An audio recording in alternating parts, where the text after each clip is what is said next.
नमस्कार शेतकरी मित्रांनो, डाळिंब शेती तंत्रज्ञान या आपल्या आवडत्या यूट्यूब चॅनलमध्ये सगळ्यांचे स्वागत आहे. शेतकरी मित्रांनो, डाळिंब शेती म्हटलं की समस्या या आल्याच. सर्वात महत्त्वाचं म्हणजे डाळिंबाची सेटिंग अवस्था. त्यात जर डाळिंबाची सेटिंग अवस्था हिवाळ्यामध्ये आली तर खूपच समस्या. आता डाळिंबाची बाग सेट झाली म्हणजे पुढे आणखी एक समस्या, ती म्हणजे डाळिंबाची फुगवण होणं. त्यासाठी आपण डाळिंबाच्या बागेला विद्राव्य खते तर देतच असतो, परंतु असे अनेक शेतकरी आहेत जे इतर व्यवसाय करतात किंवा जॉब करून शेती करतात. अशा वेळेस त्यांना डाळिंबाच्या बागेला प्रत्येक 5 ते 6 दिवसाला विद्राव्य खते देणे शक्य होत नाही. मग अशा वेळेस आपण रासायनिक खताचा डोस दिलेला योग्य राहतो. त्यानंतर मग विद्राव्य खते थोडीशी मागे पुढे जरी झाली तरी पण चालतात. आज आपण आपल्या डाळिंबाच्या बागेमध्ये अर्ध्या प्लॉटला म्हणजे 500 झाडांसाठी खालील रासायनिक खतांचा डोस देणार आहोत. आपली डाळिंबाची फुगवण्याचा जो काळ आहे तर तो हिवाळ्यामध्ये आलेला आहे. आपणा सगळ्यांना माहीतच असेल की हिवाळ्यामध्ये जशी डाळिंबाची सेटिंग व्हायला अडचण होते, तशी डाळिंबाची साईज होण्यासाठी सुद्धा मोठ्या प्रमाणामध्ये अडचण निर्माण होते. कारण काय असतं, झाडाची मुळे ही सक्रिय नसतात, प्रकाशाचा कालावधी कमी असतो, तसेच प्रकाशाची तीव्रतासुद्धा कमी असते. त्यामुळे प्रकाश संश्लेषण क्रिया कमी होऊन झाडामध्ये अन्न निर्मिती कमी होते. आणि या सगळ्यावरती उपाय म्हणून आपण पुढील 3 रासायनिक खताचे नियोजन केलेले आहे. 500 झाडांसाठी प्रत्येकी 2 बॅग म्हणजे अशा 6 बॅगेचा डोस आपण आपल्या डाळिंब बागेसाठी देणार आहोत. आजचा व्हिडिओ महत्त्वाचा आहे. हा व्हिडिओ शेवटपर्यंत नक्की बघा, कारण यामध्ये महत्त्वाच्या चुका आणि टिप्ससुद्धा तेवढ्याच गरजेच्या आहेत. आता आपण बघूया डाळिंब सेटिंगनंतर फुगवण अवस्था ही का महत्त्वाची असते. फळ सेट झाल्यानंतर जर योग्य खत व्यवस्थापन नसेल तर काय होतं, फळाची वाढ खुंटते, दाणे पोकळ राहतात, वजन कमी राहते, रंग आणि चमक येत नाही. आणि या सगळ्यांचाच एकत्रित परिणाम होऊन आपली डाळिंबाची बाग चांगली जरी सेट झाली असली तरी पण साईज कमी झाल्यामुळे आपल्याला हंगामामध्ये कमी उत्पादन मिळते. परिणामी काय होतं, नफा कमी शिल्लक राहतो. म्हणून डाळिंबाची सेटिंग अवस्था ही सगळ्यात महत्त्वाची स्टेज आहे. आपण जी खते वापरलेली आहेत ती म्हणजे NPK म्हणजे 10-26-26, बेनसाल्फ सुपरफास्ट आणि zinc coated single super phosphate. आता सर्वप्रथम आपण बघूया 10-26-26 याबद्दल माहिती. तर या खतामध्ये नायट्रोजन 10% येतो. आता आपण बघूया नायट्रोजन आपल्या डाळिंबाच्या बागेमध्ये नेमकं काय काम करतो. तर डाळिंब बागेत नायट्रोजन हा एक मूलभूत आणि अतिशय महत्त्वाचा घटक आहे. तो झाडाच्या शाखीय वाढीचा मुख्य चालक मानला जातो. डाळिंबाच्या झाडामध्ये नायट्रोजन हे खूपच महत्त्वाचं असतं. त्यामुळे काय होतं, फांदे आणि पाने ही जोमाने वाढतात, झाड दाट, सशक्त व निरोगी दिसते. त्यानंतर क्लोरोफिल निर्मितीस मदत होते. त्यामुळे काय होतं, झाडाची पाने ही गडद हिरवी राहतात, प्रकाश संश्लेषण क्रिया वाढते, नवीन कोंबाची वाढ ही चांगली होते. तसेच पुढील फुलधारणेसाठी सक्षम कोंब तयार होतात. एकूणच काय होतं तर उत्पादन क्षमतेमध्ये वाढ होते. झाडाची वाढ चांगली असल्यास उत्पादनाची पायाभरणी ही मजबूत होते. तसेच इतर अन्नद्रव्याचे शोषण सुधारते, म्हणजे जसं की फॉस्फरस, पालास यांचा उपयोग योग्य प्रकारे होतो. आता नायट्रोजनची जर आपल्या डाळिंबाच्या झाडामध्ये कमतरता असली तर पुढील लक्षणे आपल्याला दिसतात. तर पाने फिक्कट हिरवी आणि पिवळसर असतात. तसेच डाळिंबाच्या बागेची जी वाढ आहे तर ती वाढ मंदावते, कोंब लहान राहतात, फुले व फळधारणा कमी होते. एकंदरीत काय होतं तर उत्पादन घटतं. आता आपण बघूया जास्त नायट्रोजन दिलं तर काय तोटे होतात. आपण डाळिंबाच्या बागेला जर जास्त नायट्रोजन दिलं तर फक्त फांद्या आणि पाने जास्त वाढतात व फुलधारणा कमी होते. तसेच फळे मऊ आणि कमी गोडीची राहतात. तसेच डाळिंबाच्या बागेमध्ये कीड आणि रोगाचा प्रादुर्भाव वाढतो. तसेच फळ फुटण्याची शक्यता वाढते. परंतु शेतकरी मित्रांनो, 10-26-26 या खतामध्ये नायट्रोजनचे प्रमाण हे अगदी योग्य आहे, ते म्हणजे 10%.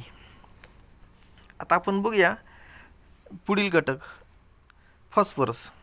तर या 10-26-26मध्ये 26% फॉस्फरस येतो. आता बघूया फॉस्फरसचं काम.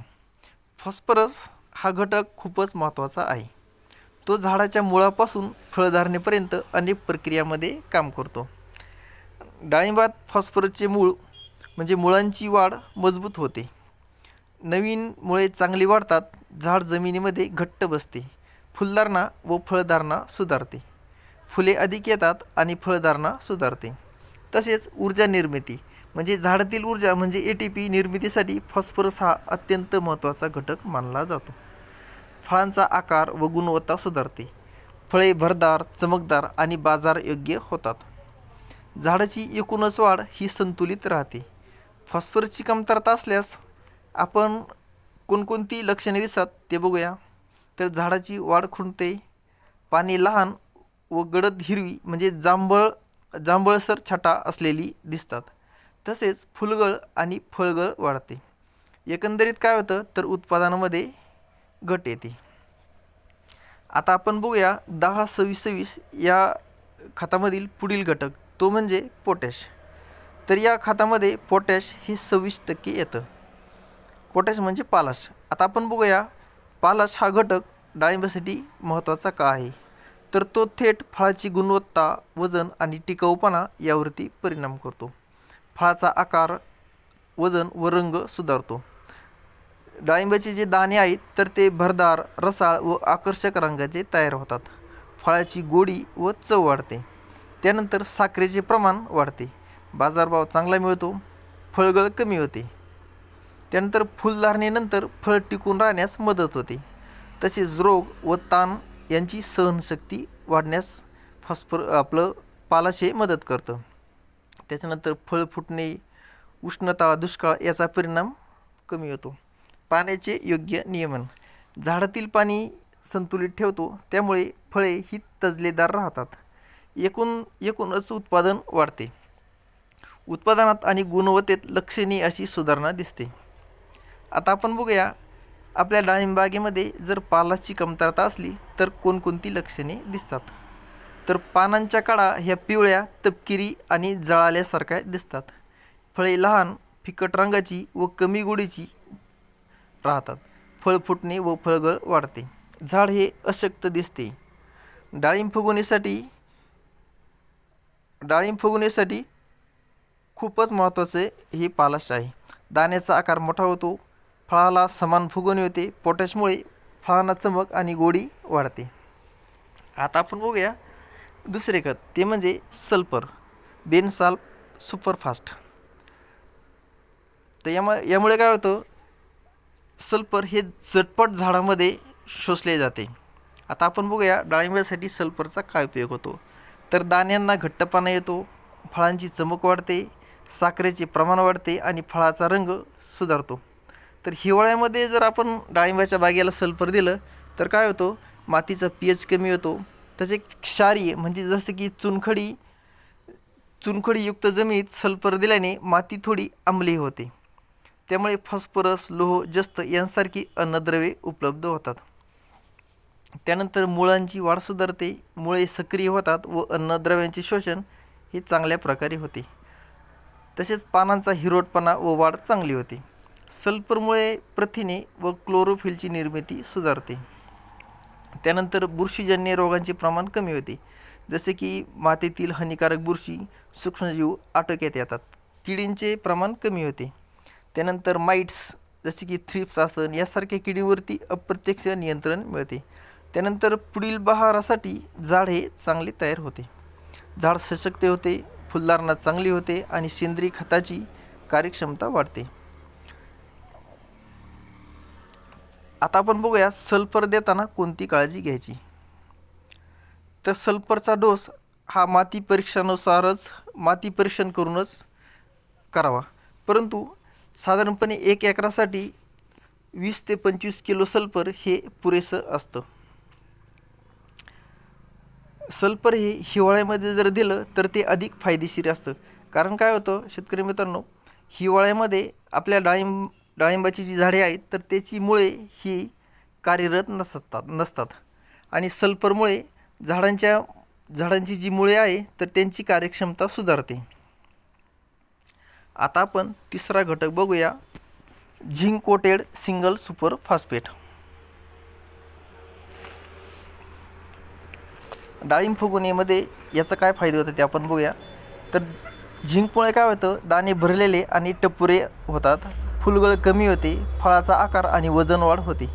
तर हिवाळ्यामध्ये डाळिंबासाठी आपलं जे झिंक आहे तर त्यानं काय होतं, तर फळांची एकसारखी वाढ होते, उत्पादन दर्जेदार होते. तर शेतकरी मित्रांनो, सगळ्यात महत्त्वाचं म्हणजे आपल्या डाळिंबागेत रासायनिक खताचा डोस देताना माती परीक्षण खूप महत्त्वाचे आहे. त्याचबरोबर आपण डाळिंबाच्या बागेला पानगळी आधी जो भेसळ डोस दिलेला आहे त्यामध्ये आपण कोणकोणती खते दिलेली आहेत याचा अभ्यास करूनच पुढील खताचा डोस ठरवणे आवश्यक आहे. तसेच जमिनीच्या प्रकारानुसार आणि बहारानुसार आपल्याला रासायनिक खतांच्या वापरामध्ये बदल करावा लागतो. त्यानंतर आता आपण बघूया महत्त्वाच्या सूचना. खताचा डोस दिल्यानंतर आपण जास्त पाणी देऊ नये, त्यामुळे काय होतं, तर खते लीच आउट होतात. त्याच्यानंतर नायट्रोजन जास्त वापरू नये, फुगवणी स्टेजला जास्त युरिया हा टाळावा. तसेच आपण डाळिंबाच्या बागेमध्ये सूक्ष्म अन्नद्रव्य आहेत तर त्यांचा फवारणीचा सपोर्ट द्यावा. शेतकरी मित्रांनो, आजच्या या माहितीपूर्ण व्हिडिओसाठी एक लाईक आणि चॅनलला सबस्क्राईब केलं नसेल तर सबस्क्राईब नक्की करा. अशाच डाळिंब शेतीमधील प्रॅक्टिकल माहितीसाठी डाळिंब शेती तंत्रज्ञान सोबत जोडलेले राहा. धन्यवाद.